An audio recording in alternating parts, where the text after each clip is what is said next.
All right, so we've actually had some shocking developments happen during the commercial break, guys. We gotta go straight to the board game to convey it, though. Drogo says, and I quote, "This tournament ends now. Whelmu's gonna move to claim Ruins of Sarus, which opens the doorway for Neeb to attack directly into the capital city. Neeb is, in fact, going to follow up being the last player to go on this rotation to attack the capital city. So this is the first time we're seeing some capital city action happen here for the Civil War, and this is actually possibly the end of the tournament if Neeb wins this best of 5. But Harstem has, again, some very minor advantages here. Number one being the capital city first map can be any map in the history of StarCraft 2 as long as it's Protoss themed. Secondly, he can re-host that map at any point during losing if he feels like he could do a better job on it. Otherwise, it's standard losers pick from the rest of the maps available on the board. He cannot swap out with anybody, though. Showtime can't suddenly come home and play for him. Puck can't come home and play for him. Harstem is stuck defending against Neeb. So it's going to be Harstem versus Neeb, and he has to win this best of 5 or the tournament's all over. And let's see what the prize pool is this fit right now. Woodwatches.com/base. The cool thing is if you guys go to woodwatches.com/base, okay, it's the promo for the site, blah, blah, blah, but it also shows a live update of how much money's been raised and earned for the players through these watches. And again, the t-shirt sales are completely independent of this, and both teams will get money for the t-shirt sales regardless. We have sold 75 watches with an almost $1,900 prize pool. Now, of course, there's going to be taxes and PayPal transactions, but still, it's like $1,900 prize pool. That's so fucking sick. So we're very close to this tournament coming to an end. I believe we agreed to like an 80-20 or 60-40, no, 70-30 split for the prize pool. I'd actually go look up on Team Liquid. I couldn't remember. It's been so long because we haven't had to talk about the prize pool. It hasn't been an important factor in this. This could be the end of the tournament here. Oh my goodness. Yeah, the explanation has been given to the teams, and Harstem just needs to think of a map, which he might be going back into like all of the ladder maps ever, you know. I mean, if you think something silly, yeah, if you think of some map that you had this sweet cheese on back in 2011, I mean, go for it. yeah. He also asked about swapping, so that's the other rule that's there, but only if another Tal'Darim player was on the capital with him in the ace match. Right, actually, let me go to explain so people know. Like, let's say Puck was here. They could choose who's defending. And let's say they say Puck's defending first. But Puck loses the first 2 games. He could swap out on that 3rd game with Harstem. But that's not the option because Harstem's the only one in the capital city right now. Yeah. He chooses Dusk Towers. Okay, well, ask him if he wants Dust Towers or Ember Towers. Because, honestly, both are fine. But Dust Towers is going to be interesting because it is a capital city map pick and that one pre-chosen by us. So this could be it, guys. I'm actually going to go tweet about it because this could be the very end of the tournament. Oh my goodness, it's happening. This could be it. This cloud be it? No, this could be it. This cloud be it. Sounds like an Age of Mythology like person talking. This cloud be it.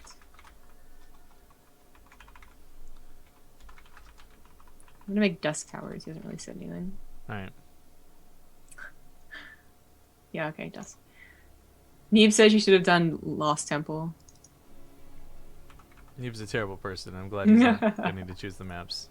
But okay, guys, do me a favor. Go retweet this, as this could be the very last game of the Civil War. We talked about this going a little bit faster due to sudden death, and this might be the outcome of it. So, regular Dust Towers for this first map. They're funny. Hmm? The gamers are funny. Ija told me Lost Temple is a broken map.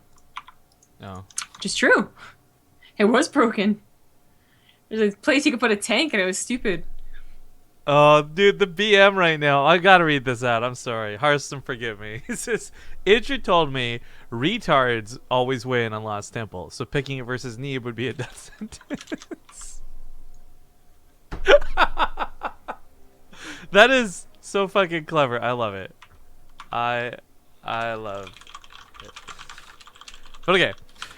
We are in lobby, just waiting for Harstem to join us. And once more, guys, this could be the very end of the tournament, so please do us a favor, hit that retweet button. This could be the very last match. Players, whenever they're ready, we'll get started. You know, I might actually have the Dust Towers intro loaded.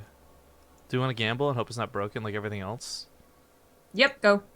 All right. Maybe this will work. Maybe it won't. We'll see you guys here in maybe 1 or 30 seconds.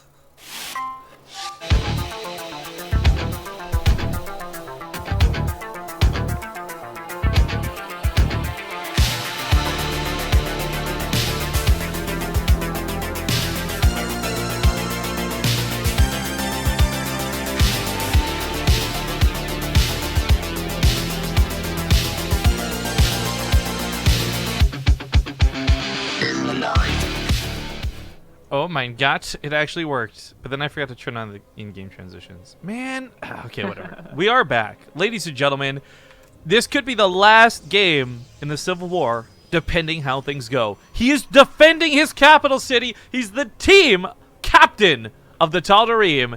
In the bottom left side of Dust Towers, we've got Invasion's Harstem. In the top right, as the blue Protoss, he's Ting's Neeb. I love that they're both probe scouting, by the way. Not to say that either player is particularly known for cheese, but just having information over the other is going to be a big deal. So one person scouting may be a little bit unfair. Oh, can Harstem get a pylon kill as we've seen in the days of past? Attack it, man, attack it. Go for it. Yeah, okay, so he's going to go for it. Meanwhile, this probe's just kind of scouting around for Neeb. Whoa, Harstem goes for Nexus first. This is off the back end of this. It. This is interesting because this is off of the back end of something that looks like, hey, I'm going to probably cheese with 2 gases, don't come on my base, here's a pylon to block it out. And Neeb is doing precisely that. So for Harstem, what's funny though, there's no other pylon around here, so if Neeb's going to build something, it's going to be in vision of the probe. That's a good point. But it is so odd, like not... It's also because, okay, say Neeb just walled off because he wants to wall off, but was actually intending on expanding. He could change his mind with how quick his probe scout was on that Nexus first. Oh, that was cute out of Harstem, by the way. I don't know if you caught that. Blocking out the gas seal? Yeah, because he didn't want Neeb to steal it. Oh, it's so good. These minor things are what make these players so awesome. Yeah. So this is going to be, I mean, probably a lot of aggression. Neeb, I mean, he could have, I guess, gone for his own Nexus after Gateway, like not gonna blow his gas and whatnot. But if he's gonna go for a Nexus now... And he's getting 400 minerals right now. He is just going to be straight up behind, unless he can do some damage later on in like 1 or 2 minutes when he actually has a couple of structures. He just canceled the Adept.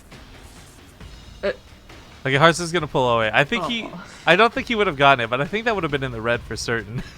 Yeah. All right, so Nexus down. Mothership Core's on the way. Neeb is also proxying though. Okay, good. I was gonna say like. You just let them have the Nexus first and go for your later Nexus. That doesn't sound like that's going to do so well, but let's see. I mean, I gotta imagine it's a Stargate. But it could be a Twilight Council and a Dark Shrine. Stargate. Yeah. Okay, so this is going to be a nice opening for Neeb. What we saw the last time, too, was like, okay, you throw in an Oracle, maybe it works, maybe it doesn't, but you can always make Phoenix later on and use them to a great extent, depending on the way this game goes. I gotta say though, like I really liked Harstem's attempt to go for Colossus before. I'm really sad it didn't work. I was actually really hoping that would be like a new awesome strategy to see. Yeah, I imagine it does work occasionally on ladder. Like he's practiced it, but Neeb had a really good defense, and unfortunately, since you're facing the same guy, you probably won't do the same all in again, knowing that it'll be. You know what I'd love to do? I would love to put Neeb up against somebody who we do a mod variation that gives that person like map hacks or something, right? Okay. So, or even just a production bar, and see, can somebody cheating even beat Neeb? Like, wow.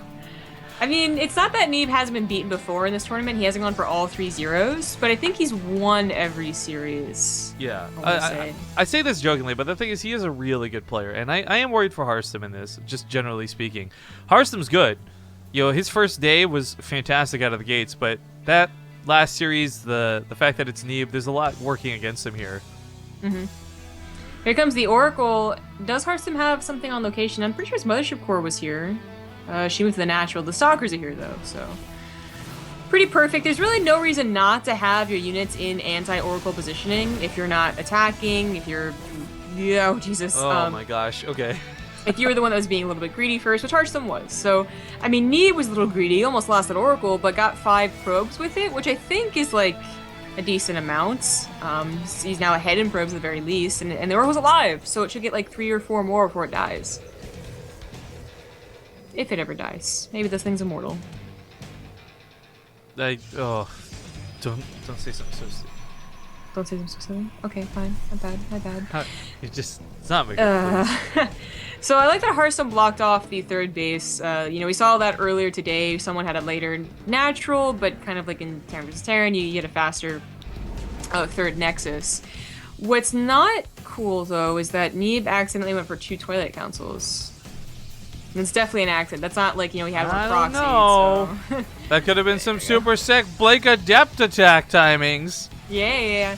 Nah, he's gonna get Blink first, and he is going to be a bit behind that 3rd base.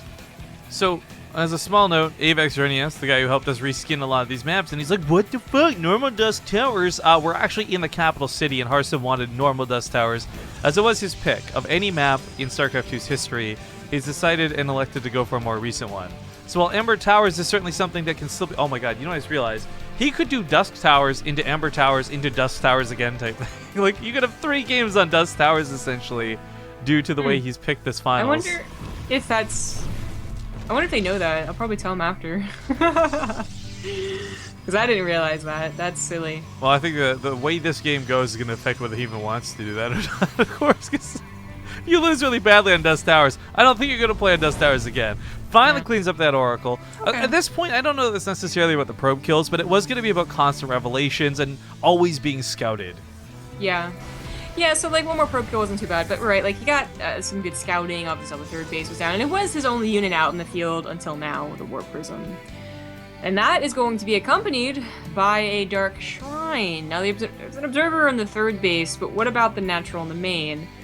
Not so much. So you warp in the Dark Templars, they're probably going to get, what, like 6 probes at least? And see if they can split up. I actually like this. Is kind of like the reverse of what we saw last time we saw the Dark Templar drop, where 2 went into the natural and 1 went into the 3rd. It's 1 into the natural and 2 into the 3rd. Very slight difference here, but of course you want to bring back the Observer from that main army. Well, the Observer's actually with the Mothership cores. This isn't so problematic. But the problem is the main army is across the map, and he takes a fight with Neeb against Immortals. He's not paying attention. He didn't even realize. He was so busy at home focusing. Harstem bleeds out a couple of Stalkers and still loses probes. He didn't realize he had an Observer with the army at his 3rd base. He had 2 Observers, so he lets a couple more probes than really should have die while he's just taking care of basically everything. So 9 probes in total went down. 2 ADTs went down, so like not exactly like a super great trade, but 1 ADT and 1 Warp Prism still alive means that a lot more damage could be done. Ouch. So this is actually not such an even game. I guess the funny thing though is Harstem did, because Neeb's 3rd was later, he did have a probe lead going to that, so as we see the numbers are not too bad, but it's still, Neeb didn't really, this was very cost effective for him. It wasn't a dedication, it didn't cost so much, he didn't sacrifice tech or anything to get this damage done, just kind of floats over and does it. Yeah, I definitely think it's going better for Neeb now, but it's still a fairly even game. Even army supply, even workers. Neeb's gonna have probably like faster, tech a little bit here. He's got the Templar Archives already on the way. Warp Prism barely doesn't go down. Oh my god. 4 HP. How? But that's also because Harstem's not going for Templar Archives, he's going for Disruptors. So we're going to see the good old-fashioned Disruptor army versus Charge That Immortal. As I say that, though, Neeb already starts production off of his proxy Stargate. And that's the second Stargate, too. So he's already seen the Disruptors and the tech and whatnot, and he's just going to try and counter it. Yeah, it'll look like it did versus Puck, ideally. Thank you to Gnomish Lich, by the way, for the 16-month resub. What's up? Big, long time to be streaming, or to be subbed to the stream, so thank you very much. But alright, so Harstem's going to move out a little bit. That 4th base is questionable whether he wants to actually do much here. The problem for Neeb is he's actually not quite ready to take a fight. Like, that Phoenix production really has to kick up. But there's only one Disruptor here for Harstem at the same time, and less Immortals. So I don't really think this is a fight he can necessarily blink into, but maybe blink away from. Either way, the Disruptor gets very bold on that front line. Maybe with that already being used, I don't think that Harstem can push in. No, it wouldn't be better off going on the Transitor Probes, if anything. Yeah, especially this last transfer. Harstem adds on his own Templar Archives and Stargate. So there's a lot of questions in chat asked about the skins, and of course the one thing I would like to remind everybody is players actually don't see these skins. Well, I have no way to reaffirm you of that. Everything in game looks totally normal for them. Like Harstem doesn't, Neeb doesn't see Zealots with axes. Harstem doesn't see black and cool skins on all of his units. For them, it's just normal PvP. And we did this because we didn't want to upset balance. We didn't want to cause even the slightest microsecond of confusion as like what unit you're attacking because it looks different or anything like that. So it's really awesome that, again, StarCraft 2 has this amazing ability to edit things in such a way that you could do this, that we see it and they don't. I mean, for those who don't know as well, we take shots at it all the time. Heroes of the Storm was literally made in the StarCraft 2 like client editor program thing. Like, until they finally dedicated to it, like you basically made Heroes of the Storm as a giant dedicated custom StarCraft game. Like, it's so cool the power that this game has for editing. Yeah, that they let us have that power. I know, they don't really make it easy to use, but some people have figured it out.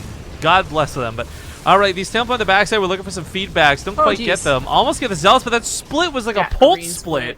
Yeah. That's that X-Terran showing through, I'm telling you.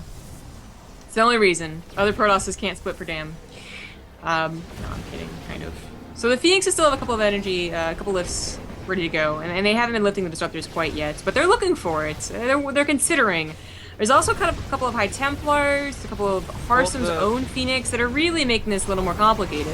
His own Phoenix are the bigger aspect, I feel, because they'll melt the Phoenix, but the Disruptor shots get canceled. They might not be getting killed, but they're getting canceled. Zealots are kept in the far back, so they didn't even take any of that damage. Harstem now in a lot of trouble as he's blinking backwards. He's abandoning that front line. Couple more feedbacks go down, but the Disruptors are all on cooldown, and he doesn't have an army count to deal with the Immortals, much less the charge lots charging in. GG!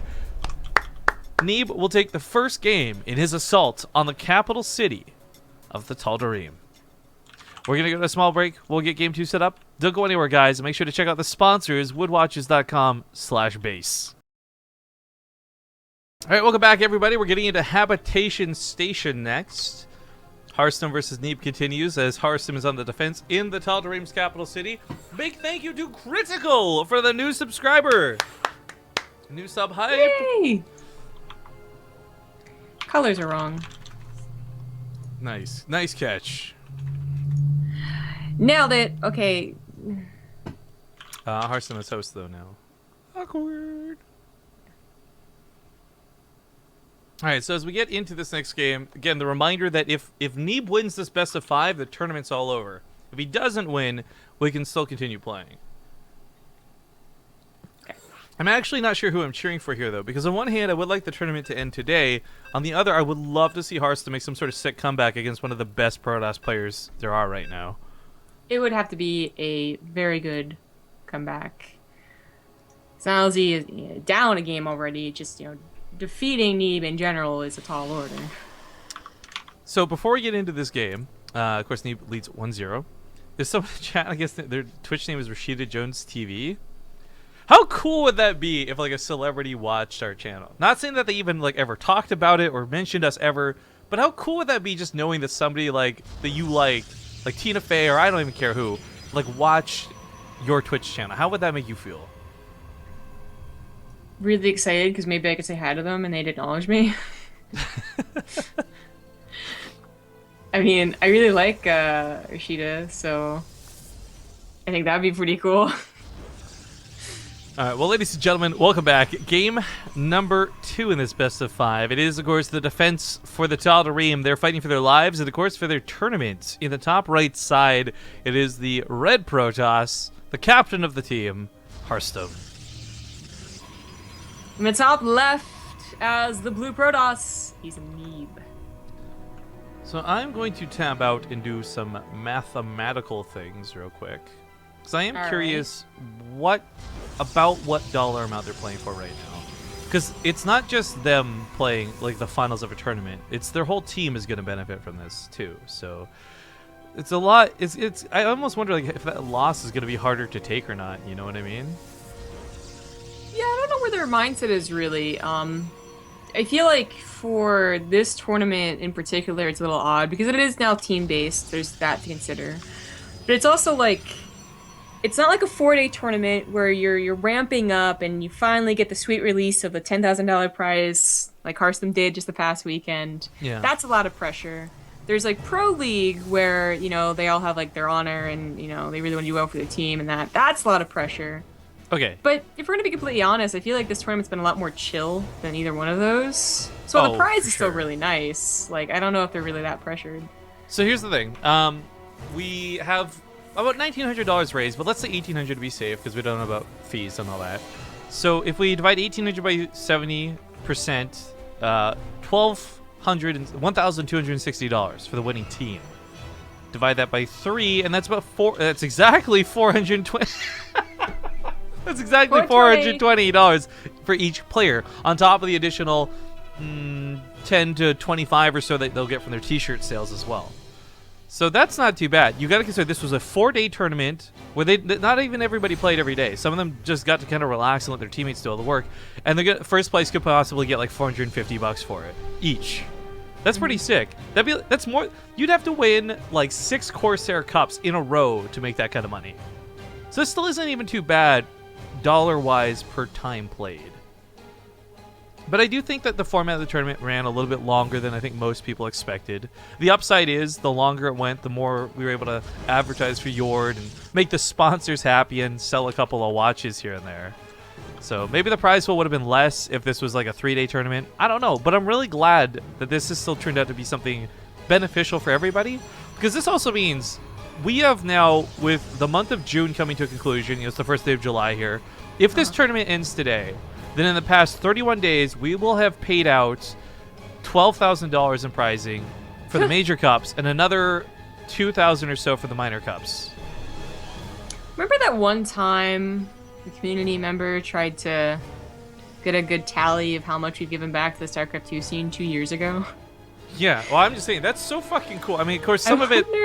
Like, 4,000 that comes from Blizzard and not from us. Okay, sure. But the point is we organized, ran the tournament, and it's cool to know that we were able to pay this out. Ting's coming to a conclusion soon, too. That's the 5,000 over there. Lots of really good stuff comes from BaseTradeTV. And it's not even about trying to stick that in anyone's face. I'm just proud that we can do that to help these guys and keep this dead game alive. We're truly helping the middle class. We are. Yeah. True.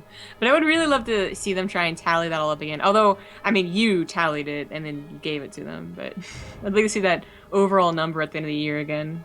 Well, I still think the best moment of StarCraft 2 was like last year around May, June, when we had our Kickstarter. Carby had their Kickstarter. I think Day9 did something too. I can't even remember what. But it came out to be like, in 1 month, the StarCraft 2 community had raised something like $89,000 or $93,000. Yeah, it was the Carbot, us, and then I think the MMO had raised money months prior. Something like that. It was crazy. It was crazy. It was awesome. Whatever happened to that MMO? Like, people were really excited about it, and I don't think that's like a broken promises thing. I just think that people... It's just slow and not a lot of updates. Not a lot of updates at all. Oh well. What do we have happening in this game? It's Happy Sensation. It was Harstem's choice. And that's interesting, because didn't he lose last time on this map? Some of that had to do, though, maybe with being fickle with the gold and just yielding his position too early. Because he really did start bleeding out units. But you're right, like, it's the same positioning, same ideas. Maybe it goes that way. Neeb didn't take a gold, though, so there's no contest in the middle of the map like there was before. Yeah, already a very different game then. That is absolutely true. And I wonder why Neeb didn't, you know? Maybe he thinks like, okay, the momentum's already there for Harstem, or he just figures I don't want to have that type of fight going down. I feel it's a much more vulnerable base, and the thing is, we know this, you don't necessarily need a gold. Truth be told, a regular base fully saturated is the exact same as a gold base saturated. It's just less probes necessary to saturate it. So Neeb says, I'll just take a safer base every single time. Now, I'm curious. Harstem went for that Robo, and I was curious if that's going to be Disruptors or if that's going to be towards something like Colossus. Because I think Colossus on this map would be good. And there's Colossus. Yeah. Well, in the defensive posture with the way that Harstem expanded, I could definitely see that. This fight's actually getting a lot messier than I thought it would. I like this pickup micro, though. He's not losing a lot of units. What are these probes transferring through? What are you guys doing? Oh my god. But I was really surprised Neeb bothered taking the fight. That was what really was like, okay, what? Because there was an immortal there for Harstem, 2 immortals actually, and yeah, there was the warp prism. Probes, like, ballsiest probes of all time transferring yeah, over take a like break because the adrenaline's so high. It's like, guys, our circuits are overloaded. Time to get back to work.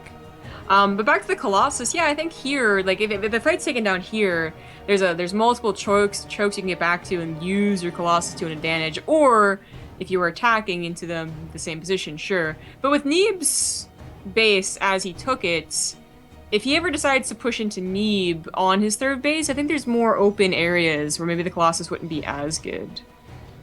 But I actually don't know how this will work. So Neeb, once again, is going into Disruptors, it looks like. The number one thing the Colossus does right now, though, is it guarantees Neeb can't take that gold base at any point. And maybe Neeb's not ever thinking about it. It's not even in his strategy, and that's totally fine. But right now, this Colossus means that Neeb can't take that gold base. And that gives Harstem some map control. I do love remembering and thinking just that, yeah, Neeb hasn't played on this map when he was Protoss. You remember as a Terran doing like jeez, was it really that long ago? It doesn't feel like it was that long ago. Oh yeah, Situation's pretty old. I mean, think about back to the Red Bulls. Oh. You know, back when Red Bull was doing stuff.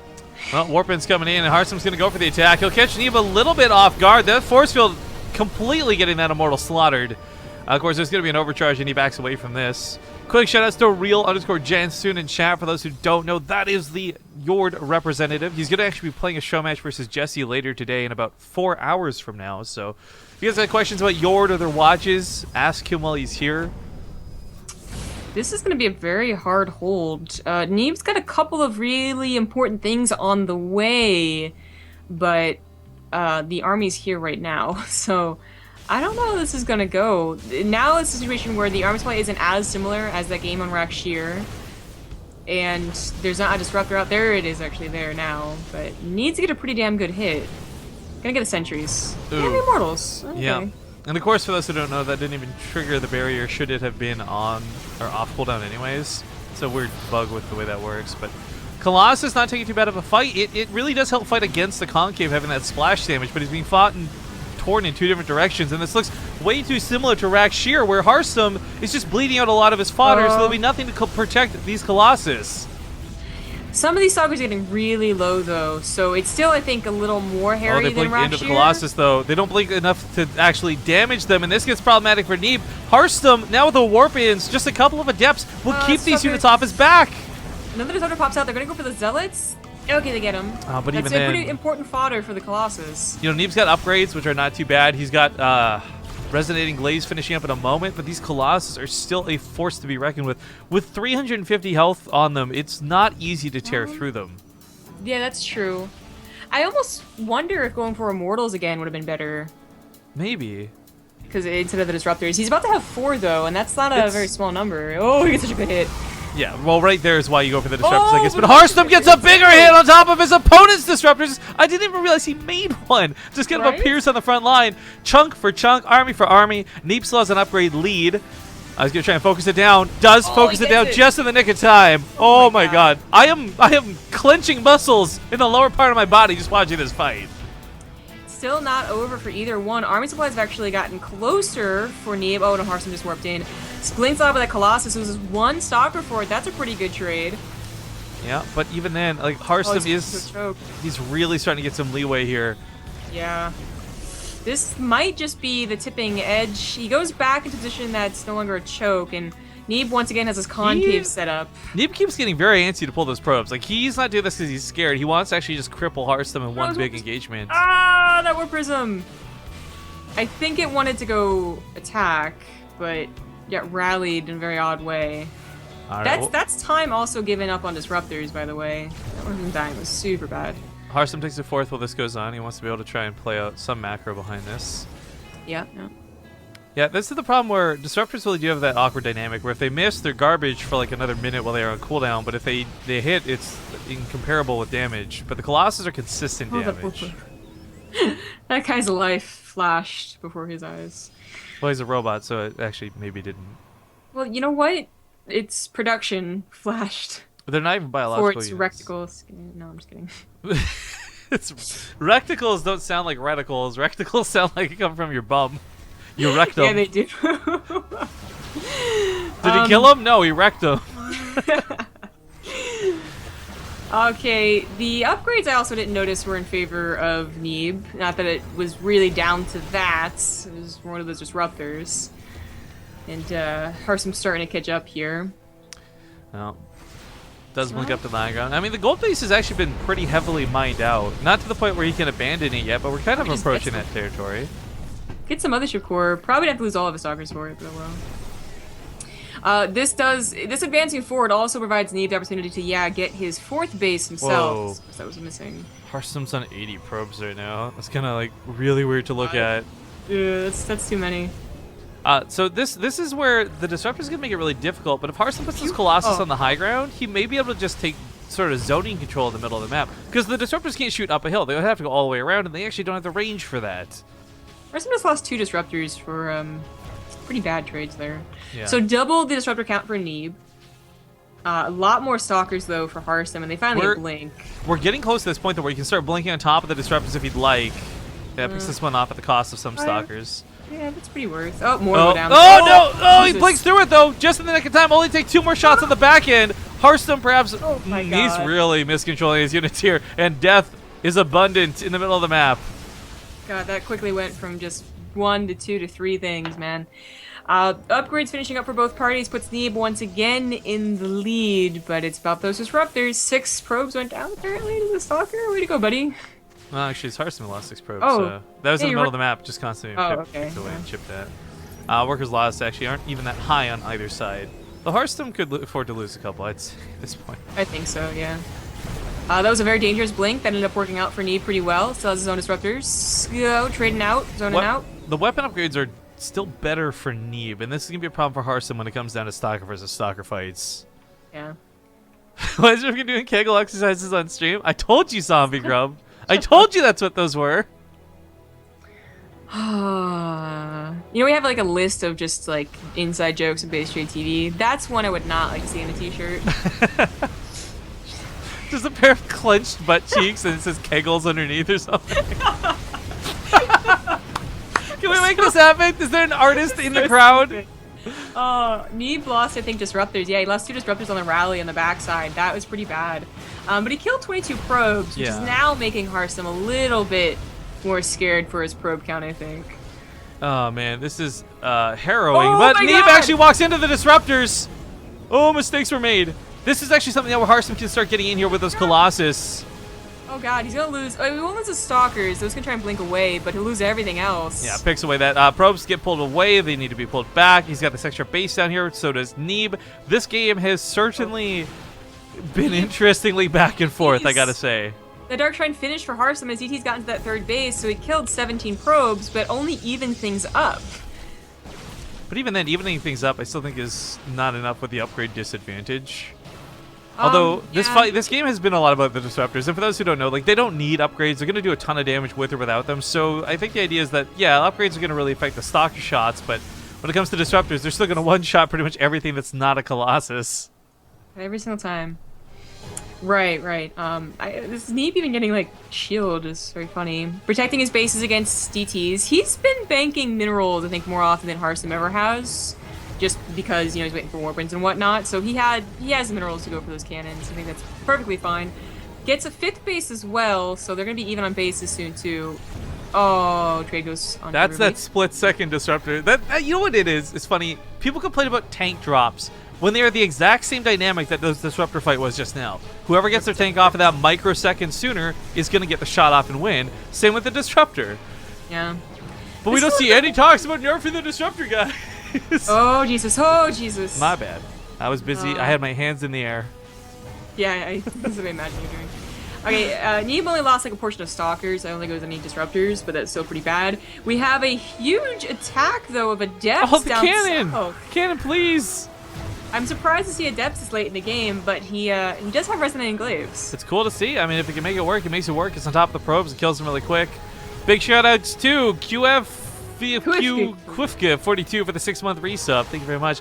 Dev's gonna work away this Nexus, but they actually transfer over here. Oh, they just transferred into the probes. Kill the probes! Sell the cannon, there you go. Yeah, the auto attack. Man, the warp in looks so cool on those stalkers. Jeez, I love watching this mod in action. Yeah, these adepts are getting quite a bit done. So not a lot of probe damage Well, on it's- devastating amounts, but but- the Stalker weapons at home, the DT weapons at home, now on the natural Nexus. Regardless of the workers killed, though, it's still a fairly even like worker count currently. It And is, you got to yeah. consider with the bases falling the way they are, you don't need 80 probes. You only have 2 bases of saturation, so 24 will cut it for minerals. Yeah. This is probably going to go down as one of the best PvPs they've both played. I'm liking this a lot. Can we? Why the fuck did we bring back King Sejong Station instead of Habitation Station? Like, can we just? Oh my god, I'd love to see. I would love to see Habitation Station with like Gangnam Style Terran. I think that would be great. We should bring that back. We could probably just put that in the Ting round of 16. I'm just saying, we got control of the map. Deal with it. Yeah. Kill some of his own Stalkers. A little bit awkward. Stalkers and Colossus still pouncing here in the south. Got to watch out for those Disruptors. Getting a little bit scary. Neeb looking to take that next step in the game, though. The Stargate coming down. Yeah, Tempest- his economy has been good for some time. Okay, With, that Harstem Disruptor shot was striking. pretty good. Oh, This one's going to be Terrans- good, too, though. Oh, no. Oh, but the armor supply is still so even. This is 12 like- more probes went down. The Nexus is going to go down. That's more important. Oh, all these cannons going to get focused by the DTs means there's no detection down here. Well, except for the cannons. Yeah, he's trying to save that one cannon. He actually saves it. Wow, the probes do work. Stalkers take out God. Stalkers, and Neeb is now suddenly ahead by a considerable amount in this game. I didn't curse anyone when I said they both think this is the best PvP they've played. I just want to note that. I don't know if it was the best they play. It was certainly one of the better ones we've watched. It's been very entertaining, and it does take 2 players of such high caliber to even deflect and play and get to this point. But all right, let's look at the unit count right now and see where we're at. We got 2 Colossus, 9 Stalkers, 6 Disruptors for Harstem. That's not bad, but there's 8 Disruptors and 21 Stalkers for Neeb, so his maneuverability is a lot better. But I love, okay, first off, the Oracle for tagging Revelation, thumbs up. Maybe he gets kills with it on probes. Who cares? The probe count obviously hasn't been that big of a deal this game. I am curious, though, if he's going to make that step towards Tempest and start using range to his advantage or not. Right now he's only using it for an Oracle, which isn't a bad idea. To have Revelation on this army would be very obnoxious for Harstem. No surprise disruptors from the back and or anything like that. Oh, Well, Zombie Grub, shut up. no, but I said for Neeb there wouldn't be any surprise disruptors for him. Okay, Like, fair enough. That was his surprise disruptor. Just generally speaking, surprise disruptors is where I was going. Whatever, man.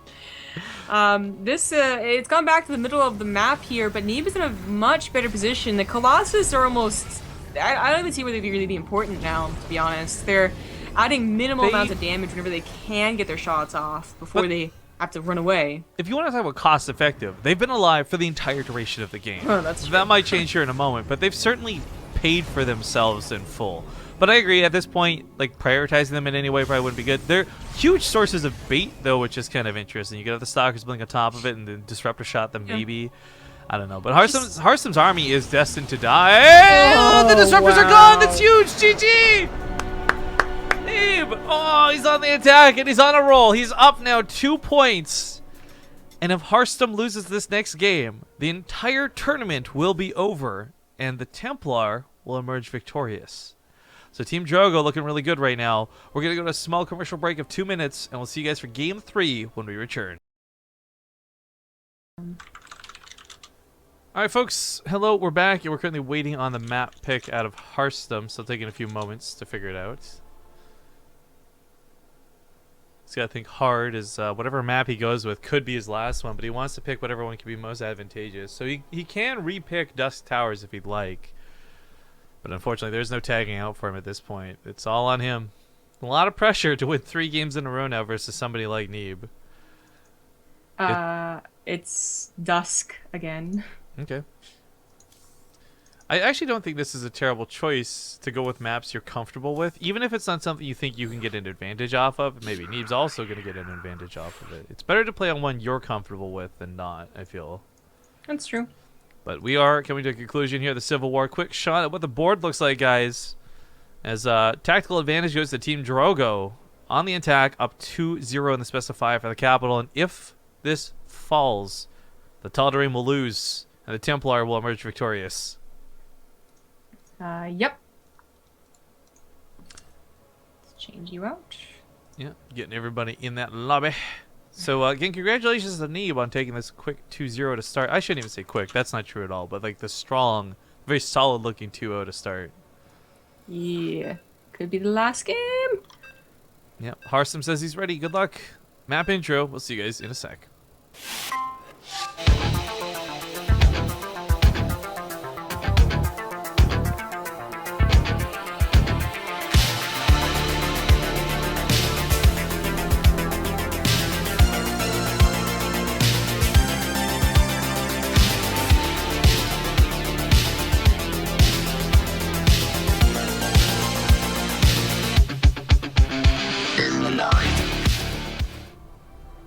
So before we get into intros here, guys, I would like to once again advertise the sponsors of the tournament who helped make all this possible. Yord Wood Watches.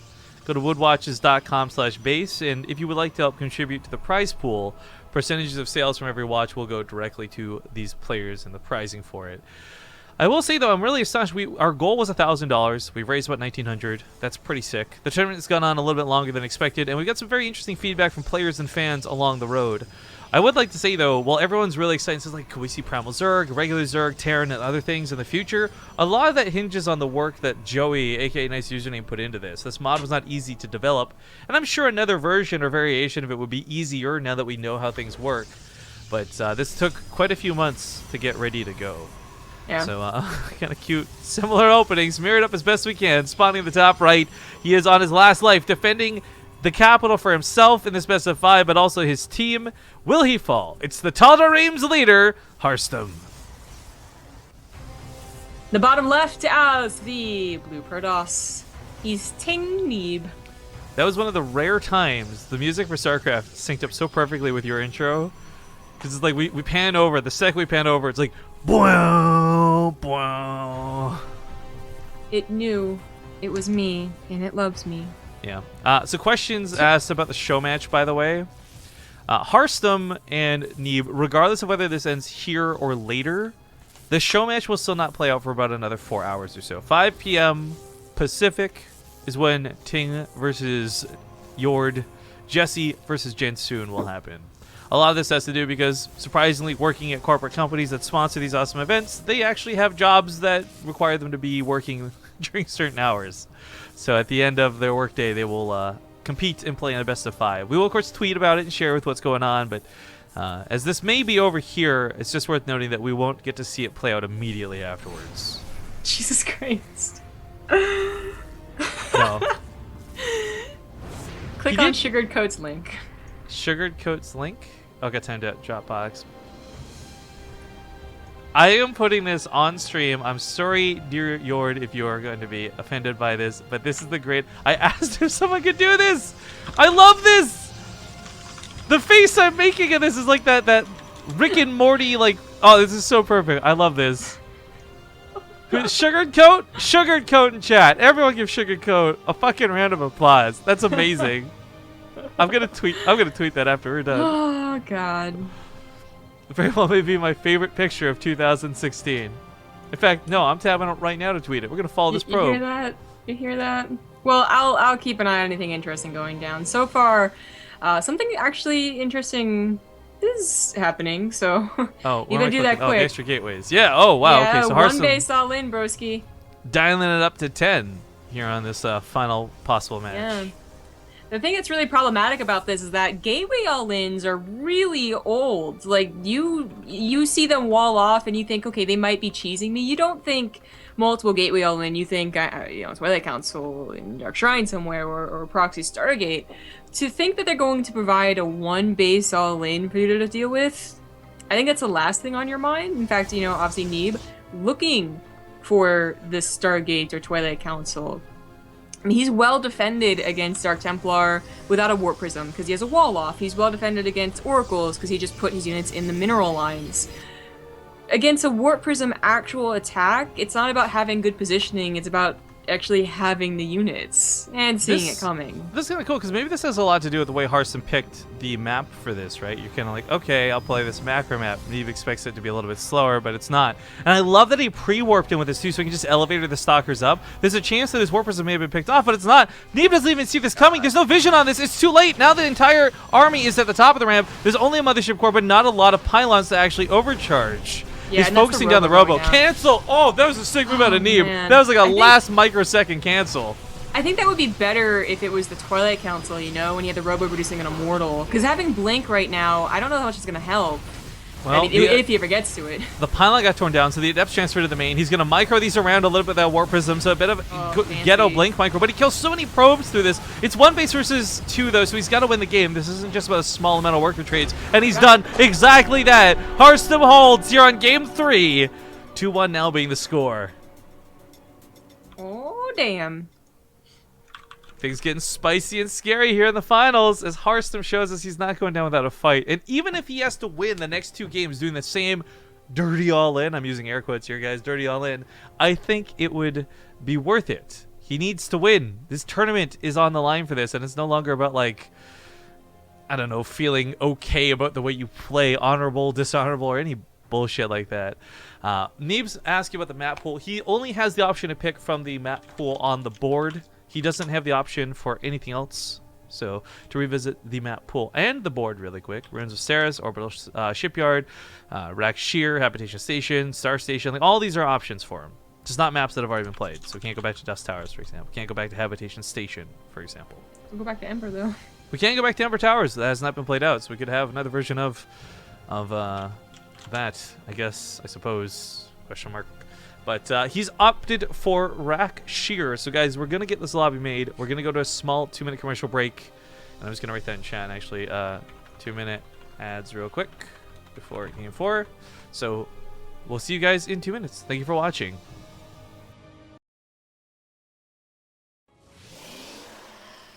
All right, loading directly into the map. Ladies and gentlemen, Neeb has selected Shear for game number 4. He does still lead 2-1. He's very much... Oops, I got the scores wrong and places reversed. There we go.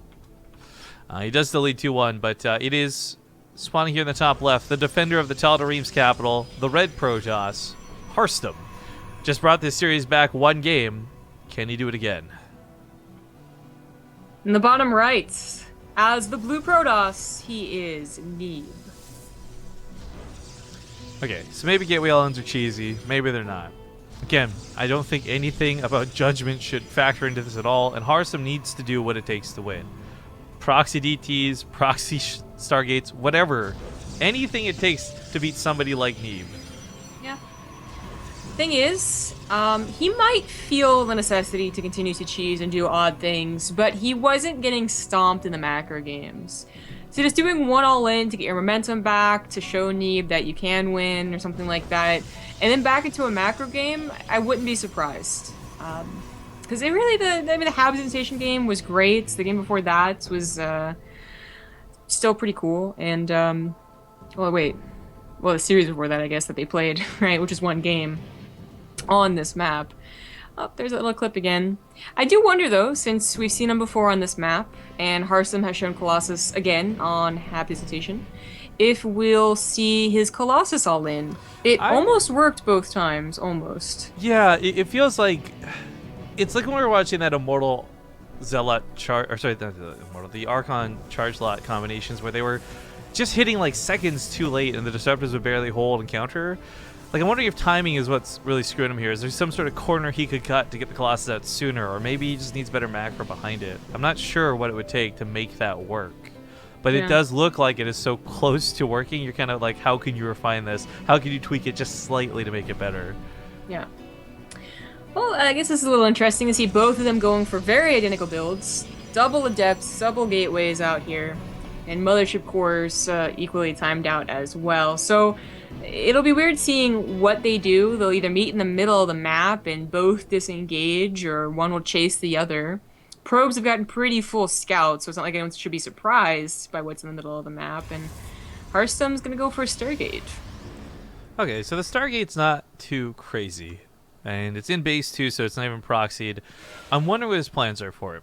We've actually seen very few Phoenix-related games in all of the many PvPs that we've cast. And when we do see the Phoenix, it usually has to do with picking up Disruptors more than fighting Phoenix or Air. So I'm curious to see if we'd go down any sort of direction that would be that way. But, oh, Harstem's Adepts are so awkward. That was an awkward transfer by Neeb, too, though. Yeah, this, just generally speaking, awkward. This is like watching... It's like watching a guy try and ask a girl out for the first time. You're just like, what are you doing, man? Get it together. Alright, so this is obviously a sacrifice. Like, he was going against 4 Adepts, he saw that, he saw the Mothership Core, but he really wanted to get a Scout, and it's a good thing that he did. I'm pretty sure he saw the Stargate, yeah, okay. It's a good thing that he did. He wouldn't be surprised by an Oracle. In this case, he might be a little surprised by the Phoenix first, but he still will be prepped against something Air. Actually, with the Phoenix first, if he gets like 3 or 4 Phoenix, that could be a big enough surprise to get like the Mothership Core, for instance, if she's out of position. Maybe a key unit like a Sentry. Even if not the Mothership Core, just stopping Warp Prisms and things aren't too bad. It's not too bad of a deal either. That's 3 adepts that are going to transfer to the main and get some kills. We got a new sub alert. A_move, excuse me, has subscribed because he really wants the replays from this. And for those who don't know, we do send replay packs out to our subscribers on the regular. I think we're about 2 replay packs behind, so I actually need to go get those sent out as well. But yeah, replays from today's finals will absolutely go out to our subscribers. So. Whoa. That is such a quick forge from Neeb. He wants those upgrades again, man. He's not even like partially saturated in his natural. Yeah, I wonder if this is a reaction to the Stargate though. Like there's been no Oracle, so I think you figure they either cancel the Stargate. No, he saw it actually finish. Never mind. Or they're going for Phoenixes, and maybe he's like, you know, I'm gonna be able to get SAC defense and upgrades really quickly by doing this.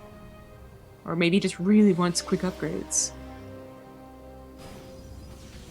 He's not actually getting SAC defense. Not yet. Maybe as the game continues, it'll be totally worthwhile, but still a crazy fast forge. Against Harstem of all people, by the way, he was usually the one getting the crazy quick upgrades.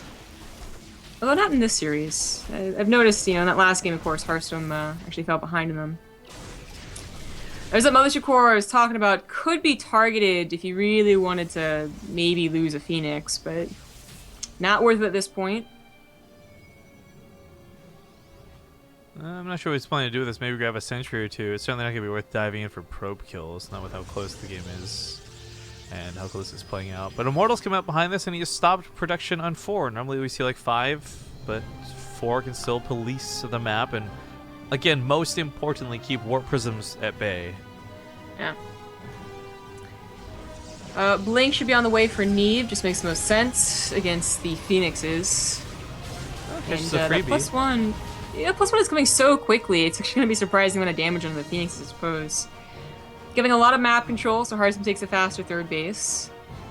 Yeah. I think for Neeb, the question he was asking for a brief moment was like, is this going to be more? But the fact that he's only seen a consistent amount of 4 Phoenix, there's not going to be more. The Observer floating through the base should see the Immortals as well as they get in production. So if Neeb goes towards, say, Disruptors, that could still work. The problem you're worried about, though, is those can pick them up later on.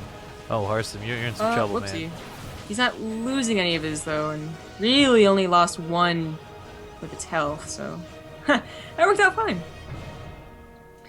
+2 starts really quickly after +1, so Neeb really focusing on these upgrades means he will be a total of 2 ahead, maybe having started his 3rd. I mean, depending on how late Harstem starts his forge is on the way, but we'll see if he actually dedicates to it too quickly.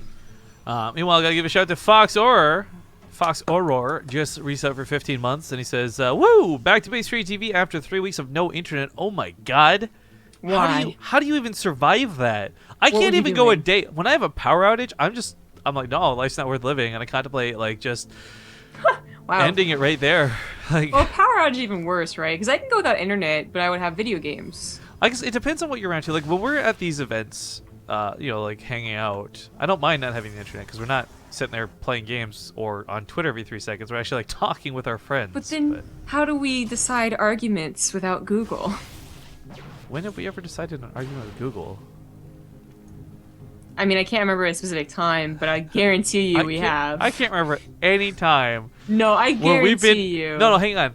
We've done this online. I can't think of a single time where we've been hanging out in person and someone says, hang on, let me check this on my phone. Like, ever. Oh, I remember very distinctly Fear Dragon doing that, right? Like, because that's what happens. You're with a group of your friends, and the reason I'm so certain this happens, because it happens with everyone, and you're like, oh, I don't know, that's a good question. Or, no, I swear my point's correct. And one person is just like, we could just Google this, and you're like, shut up, Fear Dragon. I actually don't think this has ever happened with our little StarCraft squad. Oh, I distinctly remember Fear Dragon doing that because I told him to shut up. Well, maybe that was you and him, but not with me. No, because we weren't having an argument. It maybe you weren't there, but it was a third person in the room. We weren't having an argument? Now I know this story is bullshit. Like, well, I'm just saying, we have arguments all the time, but this one was Fear Dragon being that guy, you know, the third wheel that says, okay, guys, we can just go for Google. You're like, no, that's a cheater's way. You gotta discuss this like real people. We got a new sub, by the way. Google. Thank you very much to Foxer_SC2.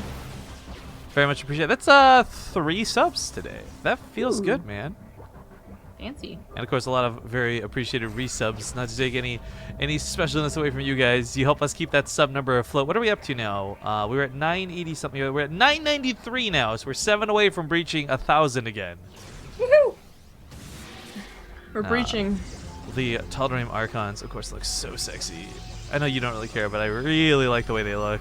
I mean, I like Dark Archons. I think they should be in the game.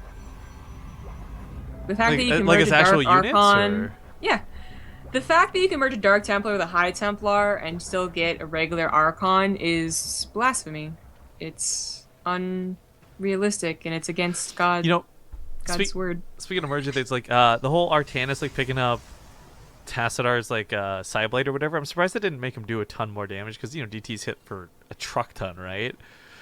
Like I'm trying to remember, Zeratul, didn't he hit for like some absurd number in Brood War 2, like 500 or something ridiculous? You like, one-shot a lot of things. Yeah. But man, yeah, if you merge in two of those things together, it'd be cool to have like 3 different types of Archons you could make, each one like slightly different. Like maybe one has more health and less shields or something, but more damage. Yeah, the Dark Archon was never made in Brood War. I want to make that clear. I'm not saying that should come back because Protoss needs it or has ever needed it, but well, they gave feedback. It was a silly caster unit. Well, it had that cool feedback ability, which they gave it to the Templar now, so that's why you wouldn't need it. Otherwise, it had the Maelstrom and Mind Control. And I still, to this day, don't really know what Maelstrom does. We got another sub coming in. Criminy, I can't say this name. Thank you for that new sub. 2 new subs in this finals game. And again, this could be the last game. I don't know, but it's been a lot slower of a game than I expected. That much is for certain. Oh, this could be nice. The Phoenix on top of that War Prism, so no harass going to that main. Neeb gets shut down immediately. Yeah.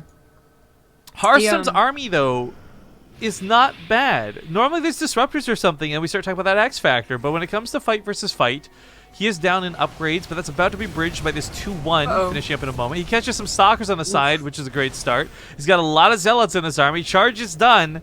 And I don't know if he's looking to attack up here or if he wants a head-on army fight. But until Disruptors come into the equation, this is totally fine for either player to fight with. Yeah. Yeah, and Disruptors are on the way. So Neeb is going to probably, I imagine safely get there. I can't imagine him losing in the next minute here with the supply difference being as similar as it is in the compositions, but maybe, okay, it's not Disruptors, it's Colossus. Alrighty then. Whoa, that's so it's interesting. Neeb going for Colossus too. Yeah, because what we saw in that last game on Habitation was the Colossus, they did okay, I guess, with Harstem's like push, and that was cool. But were they really adding anything when it came down to Disruptor fights? Because what if Harstem gets Disruptors? Would 4 or 6 Colossus be better than 4 or 6 Disruptors? I didn't think so. I mean, that was the whole reason Protoss are, don't like Colossus now. It's kind of it's almost a joke. It's almost meme-worthy. Well, so this is where if this stays as is, he's killing. Okay, he needs supply. I was like, why is he doing that? But if this stays where it is, the funny thing is the Phoenixes might not be too bad. They'll be able to shoot some of the Colossus on the back end and still lift up units. But yeah, Harstem just got some supply to make some room, and I'm wondering what he's going for: Disruptors or Colossus. It's Disruptors. So we're going to see what this dynamic will look like. I know Neeb has experimented with Colossus in mid-game before, but yeah, and the important thing here is that these Colossus aren't leftovers from a cool attack. They're very intentional into the late game. Which is where my question really arises. Like, are they really going to be that good? So Fear Dragon's in chat being upset that we're misrepresenting him when all he does is spread lies about you on stream constantly. That's true. Yeah, fuck you, Fear Dragon. Nimbus! New sublord. It's Nimbus 52. It's a bit of a sub-train, actually. It's like the stream delay spreads this out. Otherwise, like, no, if this was live, we would have like them like more back to back or something. But thank you, Nimbus 52. Closer and closer to reaching that 1,000 number once again. We're also close to reaching a final battle here. The Colossus is out, but only one of them. No, I thought 2 are out. He's using skins. 3 of them are out. We told him they're not supposed to use skins. Whatever. He's got the Purifier Colossus. It still looks cool. Whatever. As long as he doesn't have Tal'Darim skins on, that would look really weird, I guess. Yeah. Because for those who don't know, as cool as this mod is and as many awesome things as it does, unfortunately, the Blizzard models, the skins you can turn on, will override all of these ones. Yeah. I think, well, no, they're even upgrades now. Oh, shields. Shields for Neeb. Okay, so he's going to clean this up, but the main fights is much more important. The Colossus, if they're in a choke, of course they're going to be fantastic. Don't go into there, Harstem. Well, it's not only that, but he's also got disruptors though, so it's also Neeb who can't really afford to be in a choke, because if he clumps up too much, he's gonna get annihilated. Yeah, that is absolutely true.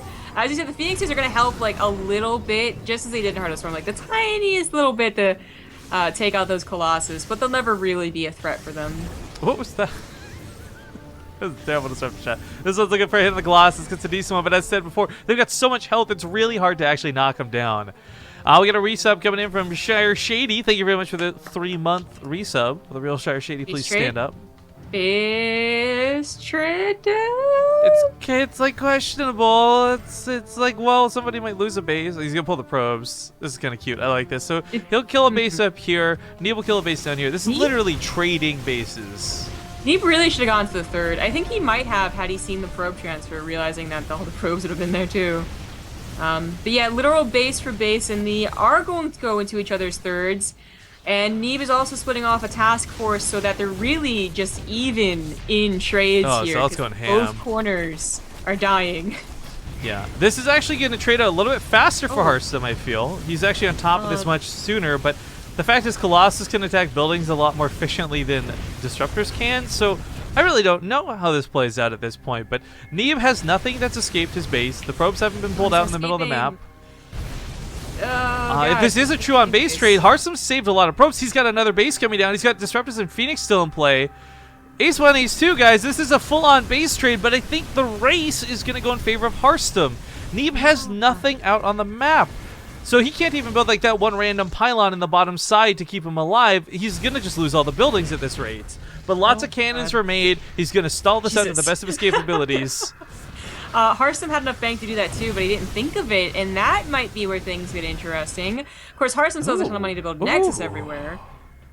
So he could start a base probably with how many minerals he has. He could take every single base, and one of them's got to live long enough to start mining. Right? You're like, all right, one of these will go long enough.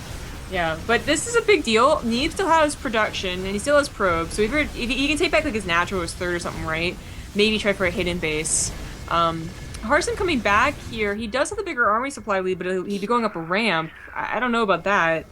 He's getting some disruptor shots, though, when he probably shouldn't be. I mean, the thing is, Neeb can't actually ever come back down this ramp, if you think about it. They're both in a very tough spot. But no, like Neeb, okay, so Neeb's locked up here. The second he goes back to attacking buildings, Harstem can go up the ramp, but Neeb can never really come down it. There's a concave and disruptors waiting for him. Whereas back at home, he's built so many cannons, and he has no mining, and he can't actually build anything. There's no production for Neeb. There's no income for Neeb. This immortal he's building is like his last immortal. Harstem's going to take this fight. Harstem's going to take this fight. GG! He ties it up 2-2. It's going to go to the ace match in the capital. Oh, my God. Quick shout out's got a buck too as well. Heading up with a 13-month resub at the very end of that game. And some people are joining us only just recently asking what's going on. So yes, you see skins and this cool mod and all this good stuff. But to go to the board game, this is what is essentially the tournament brackets. And we are in what is a possible finals. If Neeb wins this next game, the tournament is over and the Templar have won. But if Harstem defends, he'll send Neeb back to the capital and he'll stay alive for another turn. But actually, here's the question: who goes after Neeb? I gotta scroll up here and find it. So Neeb into Drogo into Puck. Okay, so they have time to recover. Because if Welma was going next, Harstem would be under attack again right away. But okay, guys, we're gonna go to a 2-minute commercial break. Game 5 coming up. It's gonna be Sarus Station. We'll see you soon. All right, folks, welcome back. We're going into Sarus Station, the reskinned Ruins of Sarus. It's a best of 5. Things are tied up 2-2. And a quick shout out has got to go to Avex for helping us retexture these maps. Quick reminder, everything about this map is the exact same as Ruins of Sarus, except the textures are probably better and they look a lot sexier. We got some snow falling, and in the top right side of the map, he's won 2 games in a row. Can he make a third one? It's going to be Invasion's Harstem. In the bottom left, as the Blue Protoss, he is Ting's Neeb. So here's what I want you guys to do. This is a very special potential finals, all right? People are spamming their ace matches in chat, and that's awesome. I want you guys to do me a favor. Don't even just like hashtag Team Templar or Team Tal'Darim. We got red versus blue. Let's make this really simple in chat. If you guys are cheering for Team Harstem, let's temporarily make your chat go red. Change your chat color to red. If you're cheering for Drogo, if you're cheering for Neeb, if you're cheering for the Templar, make your chat go blue. And let's see if there's more red or blue in chat, because I want to see which of these guys you're cheering for. And it's a lot easier to tell with colors than it is sorting through the text and wondering if it's, oh, does that say Templar or Tal'Darim? So once more, guys, for this potential finals match, everything rides on this. If Harstem wins, we carry on with the tournament. But if Neeb wins, it's all over and the Templar win. Right. Yeah, this could be Harstem's win here, and this tournament could go on for a lot longer. With how evenly matched every single player has been to every single player, even if we change everything to best of one, maybe it still goes on for another day. I think the next step would be just make all the maps best of one and make the capitals best of threes for if we go to day 5. Like, for those who don't know, we really expected this to actually end on day 3. The fact that it's gone on to day 4 is crazy and awesome. No downsides for me. I love StarCraft and I love watching these guys play. But to go into a day 5 would be like really going deep in overtime. So we're going to try and make this just like really difficult for people to win. And I think like in a crazy nutshell, we just make the capitals best of one, and that's how we blitz to the finish. Right? Yeah, that's what I was going to say. No best ofs except for the capital. I'm really glad that this has come down to a capital battle. I'd be very upset if this ended up just being, you know, territory wins without any capital action whatsoever. Yeah. It was scary for a minute there. That could have been the Templars' alternative plan, because they were very close to it. Yeah, they almost had 10 tiles on the board, and 12, of course, total would get them that victory. Yeah. And they could still, if Neeb does end up losing, that's still a possibility. We have a very interesting game. I wondered how this would go. You know, it seems like we get to ace matches. Sometimes they do play out the macro game, but sometimes we see an odd game where they both go for one base attack and they're both looking for a lot of aggression. I actually hope this is Blink out of Neeb, not Resonating Glaives or anything else. I think Blink on Runes of Sarus or Sarus Station, more importantly, would be or awesome. Dark Shrine. It might be a Dark Shrine, but I'm still hoping it'd be Blink over Dark Shrine, to be honest. We'll see in just a couple of seconds here. Now, Harstem will have, like, either one he can try and get something from the Stargate to defend against, obviously, like, you know, Oracle for detection, very important, but even if it was Blink, and it is Blink, then he could try and get a Void Ray, which could be targeted down, but is still a useful unit to have. And Neeb, well, he's going to go really all in if he's going to get Blink this early, and he really needs to stop Harstem from scouting that. Well, Harstem's going to get up here and get the scout. Maybe he hasn't seen it yet.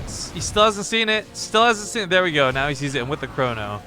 That sucks, you know, like, now he knows to defend at least, you know. I mean, I don't know if he's going to deny his, or delay his Nexus at all for it, especially since he's going to see Neeb take. Actually, yeah, there's a pylon block that comes down. This is a kind of a necessity, I'd almost argue. Because for Harstem, even if Neeb were to take this Nexus, he could still all in, and that's what makes this so scary. Yeah. And Harstem would be left with a lot of guesswork. The fact that he blocks it out, buys some time, now Neeb's putting a proxy down, he's still going to go for the all-in. He's going to warp in Stalkers close as he can.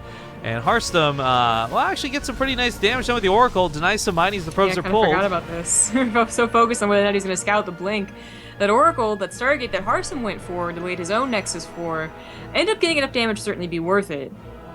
And this is, I mean, you don't really want to bring your Mothership Core anyway, but you consider that it was going to be a Blink Stalker attack. That might have been in Neeb's plan, to bring it forward to get the high ground jump in. And now he can't, knowing that an Oracle's out. He either keeps 3 Stalkers back, a significant part of his army this early on in the game, or his Mothership Core, and that's his vision gone now. Well, Harstem has the tools to defend, but so much of this is going to come down to supply, and my question is whether production will keep up with what Neeb's doing. I really think that Neeb is the one that's going to lose here. I think things have gone just too terribly for him. The thing about this is he doesn't even have to commit, right? Like, he took the Nexus. He's actually getting probes on it. Like, okay, it's a little bit later, but there's no necessity to actually follow this up and go all in at this point. Whereas Harstem, he's made what is essentially a useless Void Ray, an Oracle or 2 on the side. Like, okay, his is perhaps a little more wasteful, question mark. Neeb doesn't have to dedicate to this. Yeah, and I think it's better off that he wouldn't. The Void Ray is a pretty decent point. Like, it's really not going to be too useful. But whenever Harstem notices, I guess, the situation, he could push in, and that Void Ray would still be helpful with an attack. There's a lot of red in chat, by the way. There's some blue there, too, cheering for Neeb. But a lot of people hoping Harstem holds on to this. And I guess his recent home Story Cup victory has certainly earned him some crowd favor. Yeah. I think people like the Tal'Darim skin too, you know? Like, that's kind of why I cheered for it, because the Tal'Darim skin is so much cooler than the Templar one. If So, only Blizzard would let us pick the color black on ladder. Be close. right? You're perfect. So, Neeb isn't committing to this. He's got a gateway kind of in an odd place, but it's not being killed, so it's not useless yet. Shout out to Flexible in chat, or Flex_able.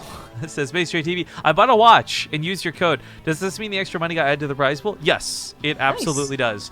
Watch sales with our promo code mean, I think the website says it. It's like 15% of the sale or something will go towards the prize pool directly. I can't tab out right now and check, but it says it up on there. And I told Yord, like, working with them, we want to be transparent about this. So they've been really cool at accommodating that. I know Jansoon's lurking around in chat, and just a big thank you to him for helping accommodate and make all this possible, showing the money raised and all that good stuff. So Harstem gets to third base. He's getting another Void Ray too. I mean, the first one did feel like more of like, oh, he might Blinkstalker attack me, I gotta have everything. But the second one now feels more like a, you know, this isn't that bad of a unit to have. Like, he's gonna try and attack me at any point, or if I ever get to attack into him, 2 Void Rays overcharge are almost always going to be useful. And they can provide a little bit of anti-Warp Prism defense, too. That prismatic alignment's insane. Like, you pop that off, and you just melt anything that has the armor tagged on it. It doesn't even have a chance. Yeah. Downside is, though, they do get focused down pretty quickly by Stalkers, and they're weak to burst damage, but we'll see if that ends up being a factor or not. Harstem's actually moving out with this, though, so... There you go. For Neeb's sake, I mean, Harstem's got a third. Cool. Thumbs up. Can Neeb defend? There's pylons at the front. There's going to be a couple of force fields. I feel like he should be able to, even with the Void Rays being as cool as they are, I feel like he should have enough to defend this. Now it's an opportunity for Harstem, though, to just not attack, to just contain. He has the third base. He's not really going all in with this. He's still building probes.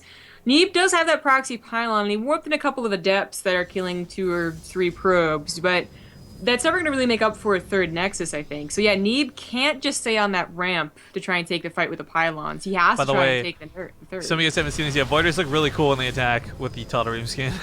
He realizes that he can't take a third, by the way. Just pulls up, but it's still bad news for him. Really bad news. Neeb's gonna lose this game. I'm like, this is crazy. Fairly sure.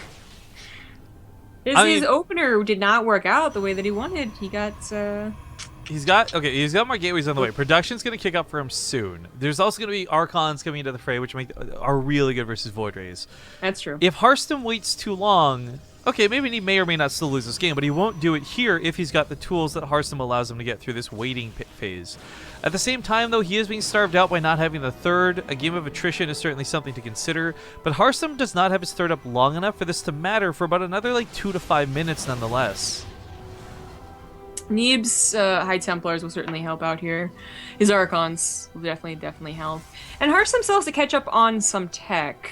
He went for these Void Rays, and they certainly look very scary. Like, literally, they look scary, but they do fall off eventually. As you said, if this game goes on for their 5 minutes, there could be some things in favor for Neeb here. He's about to have +1. Only 1 Archon on the front lines will still get targeted pretty quickly. I actually really like the attempted use of Time Warps there. Man, Force is hard to see on snow. Oh, he's not going to save the Warp Prism. He picked up a unit and then didn't run away with it. Okay, well, that was unfortunate. The recall does keep the army alive. Now, Neeb starts pushing, but let's not forget, Neeb, despite his tech advantage, despite the +1 and all this wonderfulness, he's still down in supply. Oh, this Immortal in the middle of the map, though, is a mistake. Harstem needs every one of these very strong and expensive units. Yeah, that's a pretty expensive unit to lose just for 1 Stalker, but he still has an army supply lead and a very good army as well. It's not like Neeb's going for mass Archons quite yet. Neeb is going for another Robotic Spay, though, and I think this time it's got to be for Disruptors. The Colossus did not work out last game. We didn't get to see their truest potential, I don't think, because it ended up being a base race, but they still didn't work out either way. I don't think he'd go for it again. I'm surprised Neeb's poking in like this with the Void Rays being so... I mean, first off, 4 of them, they do a lot of damage. I just realized they don't have... They look so cool. They're like the Cadillac of air units. Sure. That's how you sell it, right? Anyone ever see Get Short or Get Shorty? I did not. Get Shorty and Be Cool were perhaps 2 of the greatest movies you'll never see. Be Cool is my favorite because The Rock plays a really black, afro-having, gay bouncer bodyguard to Vince Vaughn, who plays a pimp. Amazing. Thank you for that description. Fun movie knowledge. Actually, I Yep. will say though, nothing will ever dethrone Kiss Kiss Bang Bang. That is still my favorite movie of all time. Well, the game isn't looking as dire as it was back when Neeb didn't have a third base. It's up and running, it's got probes, he's got upgrades, and he has Archons.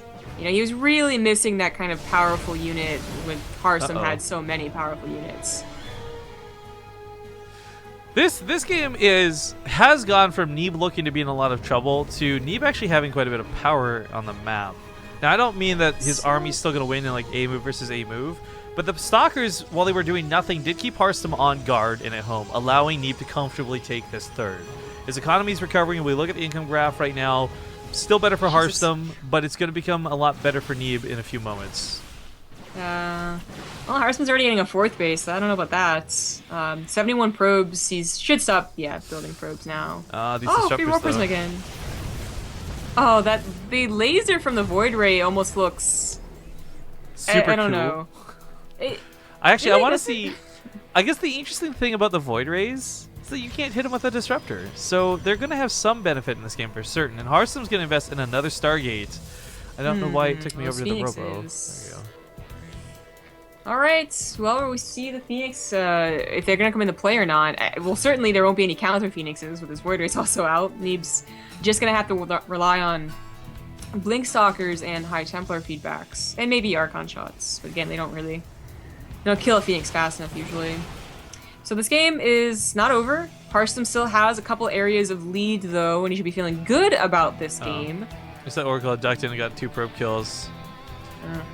Neeb down, like, I guess a pretty considerable amount of work. I didn't expect Harstem to saturate his base so quickly. So he is just Scrooge McDucking it right now, diving around in that bank full of money. He has 74 probes. I really thought he was going to stop at... What did I say? Well, he did go 80 or something before, right? Like, yeah, I thought that was a mistake, but maybe it wasn't. Maybe he really does want to have that big burst of economy to get the big bank, and then, you know, you kill the probes, but... I don't know. He's still getting more. Like, he might go back up to 80. we'll see if that ends up happening.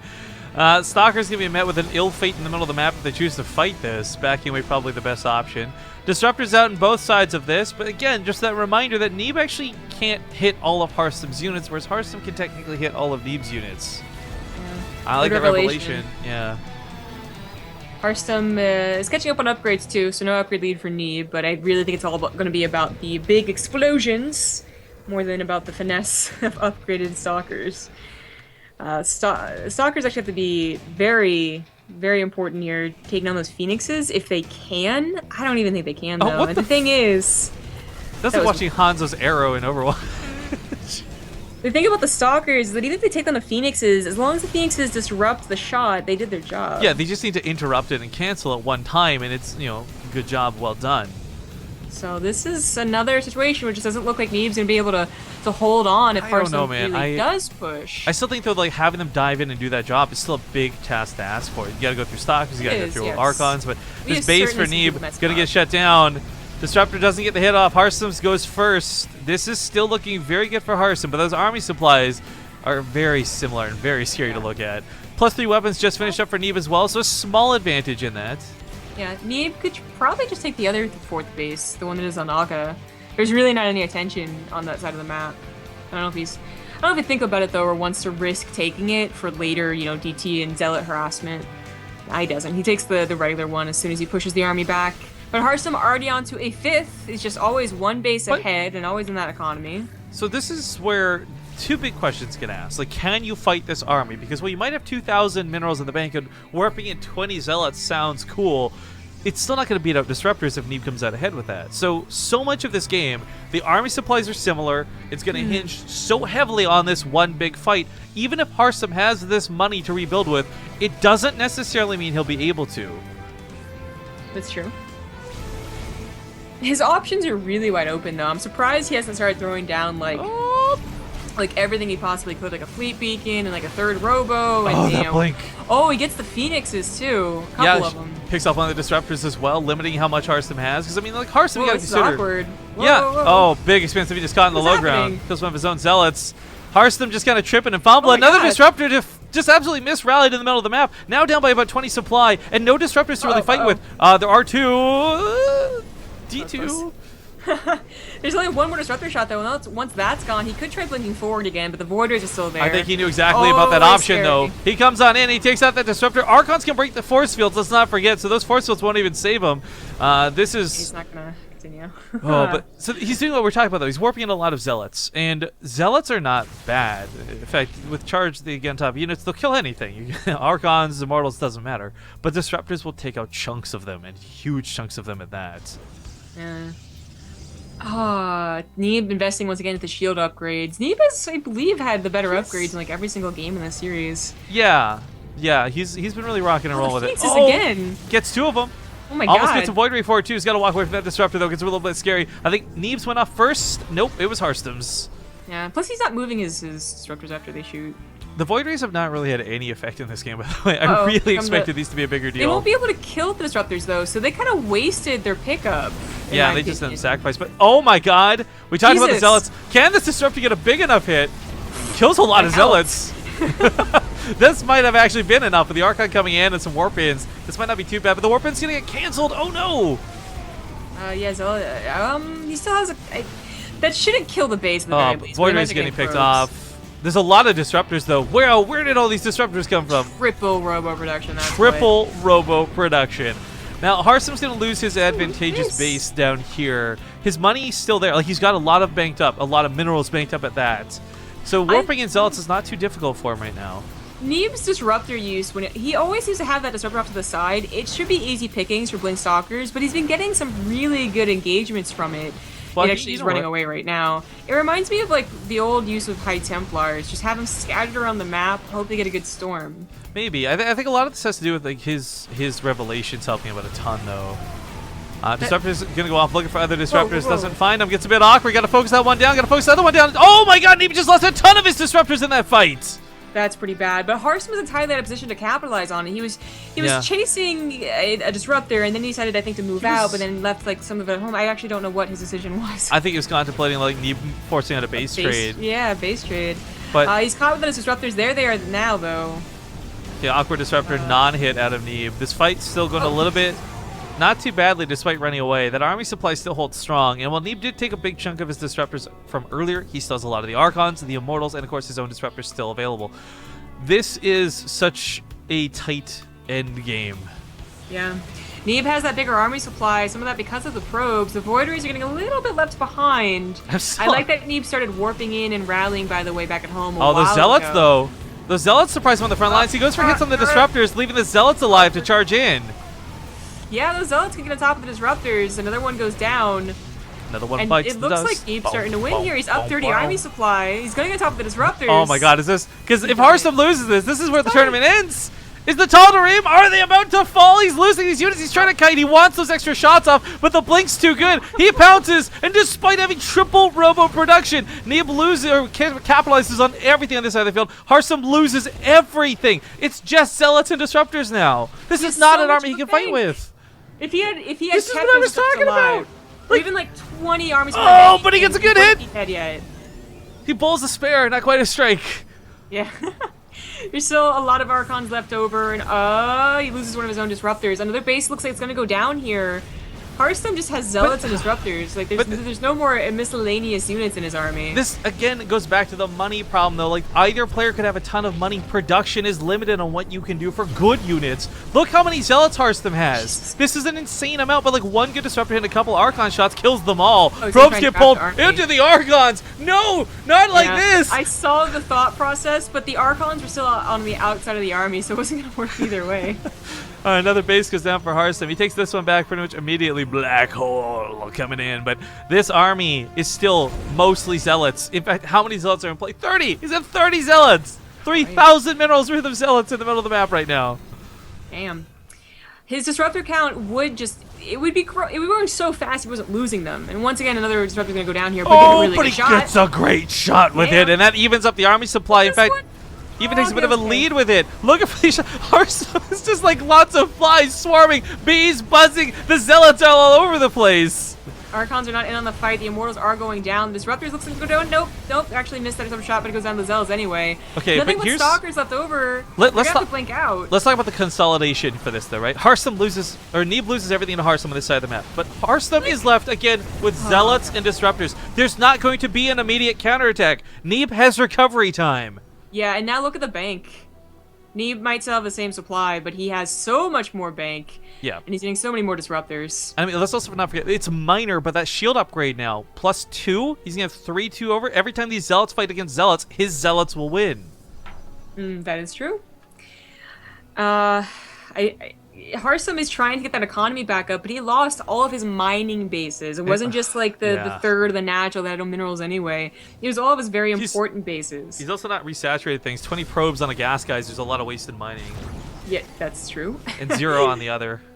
Yeah, perfect. He needs gas. Exactly. He needs gas really badly. Oh my god, Harstem, no! But, okay, let's be honest, though. Neeb could still lose this. Harstem could still lose this. This is the magic of Disruptors. They are so explosive and crazy. But goddamn, that's a lot of Disruptors. 9 to 6, 69 units now. But, big shot goes off, and now it's only 45. 4 Disruptors, though, from the back, though. That was pretty good. Still very close. Look at the unit count. This is so, like, down to the wire. I almost wonder, you know what? There's not a lot of anti-air for Harstem. I wonder if Neeb had like a couple of oracles even. Oh, I love the time warp.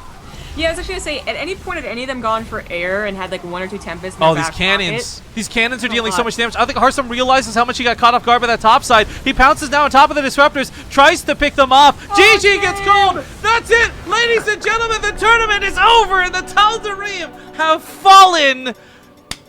Oh boy. What a crazy finals, though. Jeez, the freaking wheeze. The Tal'Darim are now gone, and the board belongs to the Templar. Congratulations to Drogo and his team and Neeb for being absolute badasses. Holy cow. This was a really fun tournament. I gotta say, like, a lot of people moaned and groaned at PvP. Fuck that. These last few PvPs, these last 3 games are probably the best PvPs, the best games of StarCraft we've seen in a while. They've been a lot of fun, and I'm sure Wemu feels pretty nice having just joined and like I don't know what I'm doing. He played like 1 game and won like $400. How good does that feel right now? Well, okay, we're gonna go to a commercial break, guys. I'm gonna see if I can grab maybe Drogo because his team won. I'm not sure if Harstem will want to come on and talk or not, but at least Drogo to come for a victory speech. So thank you guys so much for watching. If you want to get some last-minute support in for the prize pool, now is the time. Go to the woodwatches.com/base because when the stream's all done today, that's gonna be the final tally for the prize pool. So thank you guys once again for watching, and we'll see you soon. All right, folks, welcome back. Oh, that looked really awkward because I put this over top of everything else. But as you can see, we have Drogo joining us, leader of the Templar, and winning team for the tournament. So first off, I got to go do a final tally, woodwatches.com/base. Let's see what the final prize pool ended up being. Awkward loading drum roll, and we sold 77 watches for $19.37, so $1,937. It's not too shabby. There's gonna be a couple of fees because PayPal and all that good junk, but you know, again, around $1,900. I'm really glad that we could raise this much, and thank you everybody who's watching that bought a watch to help these guys get that money. But Drogo's team and Harstem's team will also be getting money from the t-shirt sales, completely compartmentalized. So I guess, well, it's not a huge victory. They did sell more shirts than you guys did, but I think the prize money for first place is still going to be quite a bit more. So the first thing I want to bring up is we did some like rough math on stream, and by the looks of it, each member of your team is getting at least $420 plus the extra 20 or so from the t-shirt sales. I know that last time we had talked, Drogo, you guys had mentioned this was a lot of games and a lot of time spent for the money. Do you still feel that way now? Like $420 per person, 4 days of tournament play. I don't know. How does that sit with you as a player? All right, I'm gonna be really honest here. Since I won, I feel good. I feel like if I was Harstem, I would have lost like right now. I don't know if I would feel the same. You know, I can't tell. That's a fair point. I mean, the thing is, this went on longer than any of us expected. Like we had talked about before last time, we expected this to end at day 3, not even go to a day 4 type thing. But I'm really glad that you guys participated. It was really unfortunate to hear about Wellmu today, or sorry, Lilbao today, but Wellmu kind of stumbled into a very fortunate situation, I guess. Just kind of joins in, plays a game, wins a bunch of money. Like, oh well. How do you feel? I mean, you are the most weird person when it comes to this, because you every day in this tournament have said, I'm not feeling great about my PvP. Oh, I'm not very good at PvP. And then you continue to be a badass in PvP. Your constant series in the middle of the map for Shear, the best of fives you played, I thought were fantastic. You showed really good games. How do you feel this whole thing went for your team? Like, are you confident in everybody's PvP after this, or do you feel like there's a bit of luck involved? I feel like it depends. Like there was a lot of tricking each other, and a lot of luck involved since it's obviously PvP. Like, since we kept playing each other and we could like see the replays. Usually when we play on ladder in PvP, it's always gonna be like Robo Expand versus Robo Expand. Then we go to a macro game and eventually someone win. Situation like that, Neeb is very good. Like when I play versus Neeb on ladder, I never win. So then you have PvP and you try to trick people. And I feel like there was a lot of trickery involved in pretty much all of the matches. Sometimes it's really small thing that maybe the viewer doesn't recognize, but even a small thing like, I don't know, making 2 adept and skipping the motion code to get a fast attack is already a pretty big gamble. That's not really supposed to be like the thing that you do when you play safely with someone that's not as good as you. So I don't know, man, it's PvP, it's not only a good macro game, it's a lot of treachery, a lot of trickery, and in the end we won, because we were the best at that. Yeah, I mean, both teams had really strong players. You got Neeb on one side, Showtime on the other, you and Harstem. Like, what I really liked about this, I didn't feel like there was any throwaway player. Like, even when Lobao played, he scrapped it out, and just generally speaking, I like that everything here was well matched for one another. So trickery aside, everybody in this tournament played well. I think there's no questioning that. But do you feel that, like, okay, so Neeb won the game. Obviously, there's a little bit more emphasis on this. Do you feel like having Neeb on your team is what really made the difference? Like let's say Neeb and Showtime are swapped and you had Showtime instead of Neeb. Do you still feel like you guys would have won this the same way? Switch who on who? Sorry, I didn't catch that. Just basically Neeb with anyone else on the other team. Like, if you didn't have Neeb, do you feel like you still would have confidently taken this tournament? Or do you feel like a lot of the emphasis went on Neeb because he won that final match? Like, in particular, right now, when we look at the matches, if we didn't have to play versus Neeb, I think we could still have won. Like, if we didn't have Neeb, but if I didn't have it either, I think it would have been fine. And Neeb lost to Showtime too. Like, we're hyping up Neeb as this god, but Showtime, you know, is decent at the game too. Yeah, well, everybody here is good. That was the whole. I don't know, like personally, like since I'm really like reminiscing all of the ladder games I play with Neeb, I'm like hype. I'm in like the Neeb hype train, you know. I'm here. But I don't know, like I didn't expect. I was in the Showtime hype train too when I won 2 best of 5s. Not really. I don't know how I did that, but I did it. you blacked out for the duration. You're like, oh, I won, cool. Yeah, but I don't know, like it's PvP. Even if you play someone that's better, like Harstem, like like for me, Harstem should have won this best of 5. You know, like that last game was kind of a very well played game by Neeb, but also kind of a throw by Harstem. You could really feel that he wanted to end this game because he was really ahead, but by trying to end it a bit too early, a bit too cluelessly, he just made a lot of small mistakes that then turned into control mistake and then turned into a lost game. So I don't know, I feel like everything was close, and even if we switch players, I think anybody could have won. Well, actually, speaking of Harstem, I gotta ask you, we need the insight of a pro player here. That was the first time we've seen Colossus in like really God knows how long. What are your thoughts on the Colossus right now, and with what Harstem was trying to do with them? So we even saw Neeb bust them out for like that one game. Okay. I think how Neeb used them is a bit smarter, but even then I'm not quite convinced. Like, what Harstem does is kind of, do you know Verdi, like Garish Royal? It's what he does in PvP. Like, he just, I don't know, it's a weird strategy when you get Colossus and you don't get Blink and you poke with that. I don't think it's really strong. Like, I'm not convinced by that, okay? Like, this is my personal opinion. Getting Colossus quickly to push out with them is pretty bad, I think. But getting Colossus like for a maxed out army, I think can be really decent. Like sometimes there's a style when the guy gets a lot of Immortal, like on Zealot. And if you get Colossus with that, I think they're actually good. A good fighting unit that's gonna win you the game. I've done that some time. But I don't know, like the game with versus Neeb on like Shear, Neeb versus Harstem, like he was getting Colossus, but I feel like his Harstem was just getting Disruptors. I see like the Disruptors army is better, but when you can hug, then like a mix of Colossus and Disruptor is better than Disruptor. It's really fucking confusing, and I have no idea what's the best, but everybody just does whatever, you know. And Okay, it's so fucked up. I'm glad that the pros are just about as confused by it as we are. Yeah, we even disagree like on the basic. Like some people think Disruptors are the best, and some people think Zealot and Phoenix are the best. I think it's map dependent, but in general, I prefer Disruptors. But Yeah. yeah, it's really map dependent. Well, they certainly showed their strength over the tournament. And this actually goes to a question coming out of chat from Flexible I want to ask, where how do you feel about the training value of this tournament? I mean, this was a lot of PvP. You guys got to feel like PvP badasses right now. Do you feel like Yeah. you got good practice out of this? Like, or is this Okay. you could have just grinded the I- ladder at the same I, time? honestly, I feel like it was good practice, but the problem is that we can't really use said practice in WCS tournaments since the amount of Protosses is pretty low. Okay, yeah, the Zerg Terran Imba factor aside, Yeah, though. if I don't know if we had like a Io War tournament, maybe even the practice would have been very good in Mm. Protoss versus Zerg, but no, like yeah, in PvP it's good, but I don't know. Since we don't really play PvP in tournaments, I can't quite tell right now. Well, maybe that'll be the next one then, or something. It'll be like the training grounds, but we'll disguise it as a tournament or something. I guess the very last question I have then, because I don't want to keep you all day, Drogo, is and again, thank you so much for playing in this and taking part in this crazy project of this weird idea.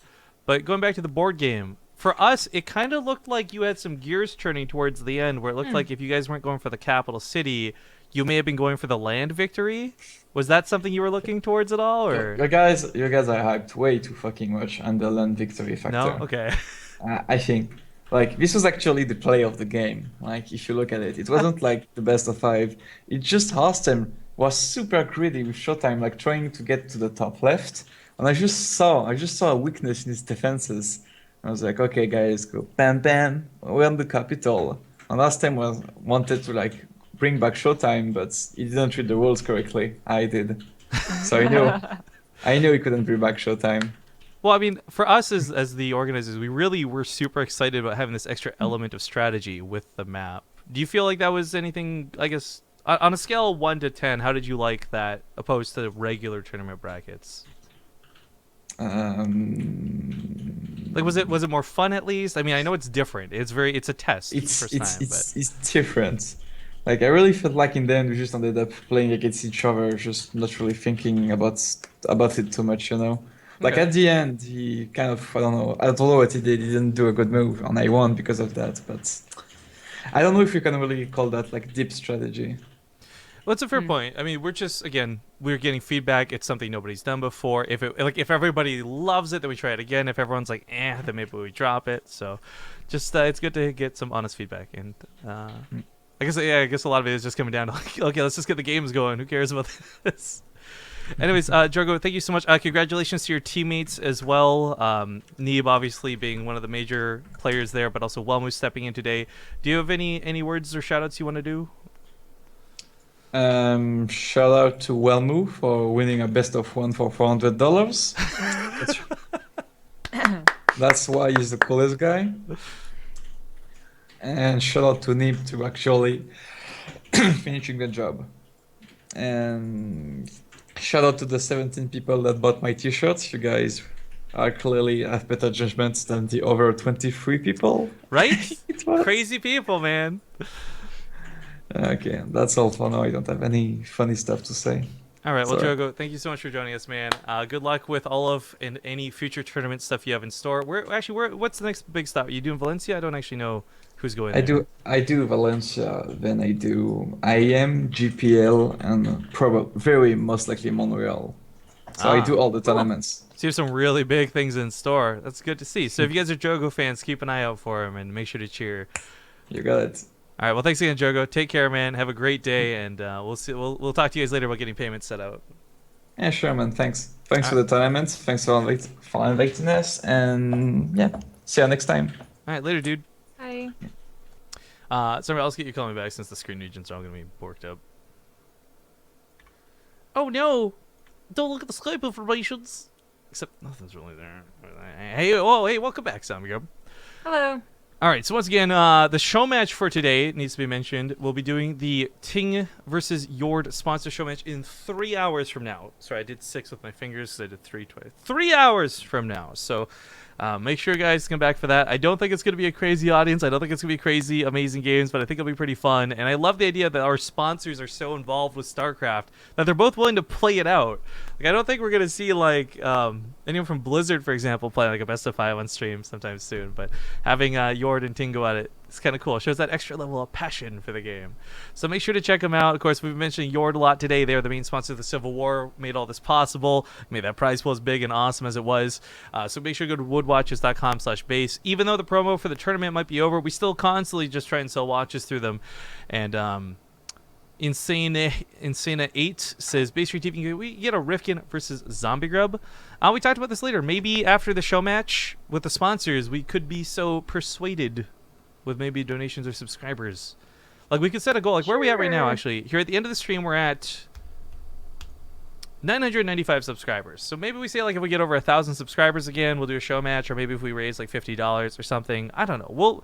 We'll figure that out when we come back later today for the show match. For me, I'm just super stoked that 0 fucking drop frames happened today, which means I might be able to stream again. But I don't want to get too excited too soon because it might just be one day. Yeah. But we're going to be casting every day up till we leave to the summit, guys. So tomorrow is going to be the Ting second place finals to determine which players move on to the last day of the group. I do hope you all come back for that one as well. But happy Canada Day, one and all. Thank you to our other sponsors on the channel, G2A. Use the promo code BASE. Oops, it's up there in that corner. Corsair Gaming, click on their links down below. Chairs for Gaming, you guys know the deal. All this good stuff. Make sure to click on the links below the stream. And of course, the most recent thing we've added are some Amazon affiliate links. We're actually doing this through Zombie Grub, so if you want to help her get some money, guys, if you do shop on Amazon, make sure to click the links first and then go shopping, because if you do so, you'll give us some referral money, which will be nice. Yeah. But any final words before we go, Zombie Grub? Follow me on Twitter at CG Gaming. And follow me on Twitter at Riff_Kings. Follow the channel. Subscribe to our YouTube, youtube.com/BaseTradeTV, and all that goodness, guys. Remember, be back at 5 o'clock Pacific, 8 o'clock Eastern for the sponsorship showdown. We're going to end the stream with a couple minutes of ads and then go find somebody to host. So once again, we'll see you guys in about 3 hours from now. Thanks for watching.